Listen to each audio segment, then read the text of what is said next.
Well, howdy there, Internet people. It's Bo again. So today we are going to talk about something I didn't say, and taking the bait, and we're going to go over a piece of information that was included in one of the sources that I used in the recent video talking about rates in rural areas versus cities and the methodology that gets used and so on and so forth. Because there were 3 items listed in one. 3 things that the authors of the article noticed, and I only read 2 of them. And then I put a link down below, something I never do. Okay, so this is the message I received. Why didn't you read the other thing on the police website?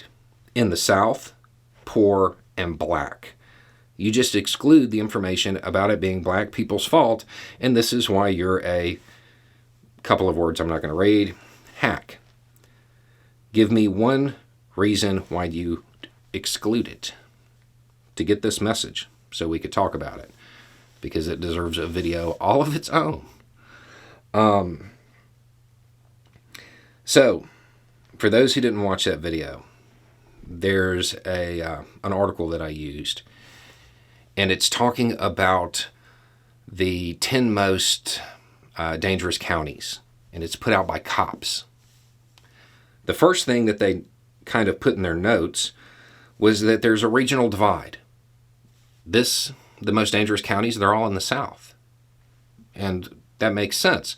There's a causal link there between a strong gun culture, weak gun laws, and more gun violence. I mean, that just kind of tracks. And then they note that they're low-income areas, which also has a causal link. People without money often commit crimes of desperation, and sometimes that turns into violent crime. And then it says this. Those 2 I read. This I didn't. All 10 of the cities and counties on this list have an African American plurality or majority. What's the causal link? I've asked this question for years when people say stuff like this. I have never gotten an answer, not once. What is the causal link between skin tone and high crime rates? Fun fact, all 10 places on that list, they all have a Walmart. They all have a plurality or majority of people with brown eyes. They all have a stream or river running through them. Do these things lead to more violent crime? No, there's no causal relationship. The same thing applies.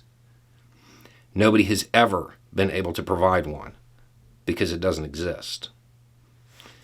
Now, you have to ask the question of why it was included, and more importantly, what the impact was.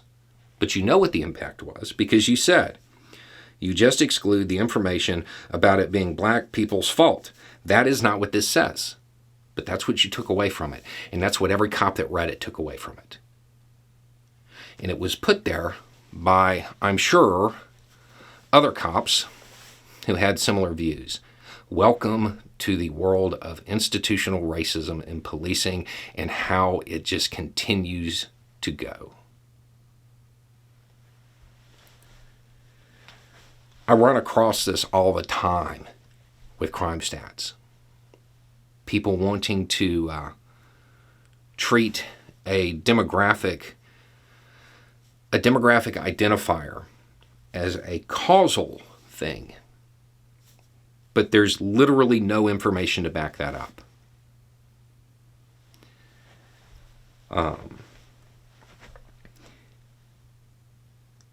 This type of racism, there's no other word for it. It's incredibly prevalent in law enforcement. And you've seen it now. And this is how it ends up there.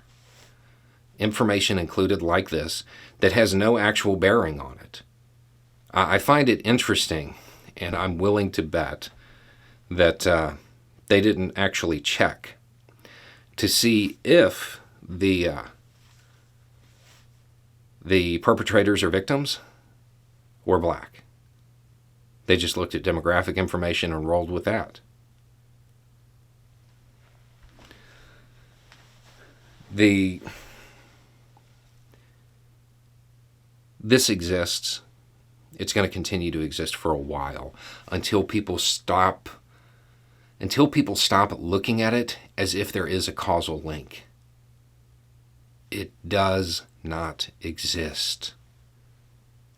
If you ask that question of anybody who uses these stats, they can't give you an answer, because that's not how it works. It's a way to scapegoat, and it's dangerous, because it perpetuates the idea that black people are more dangerous, which then leads to excessive force. Skin tone does not increase somebody's propensity to engage in violent crime. But information like this definitely increases an officer's propensity to view skin tone as a weapon. Anyway, it's just a thought. Y'all have a good day.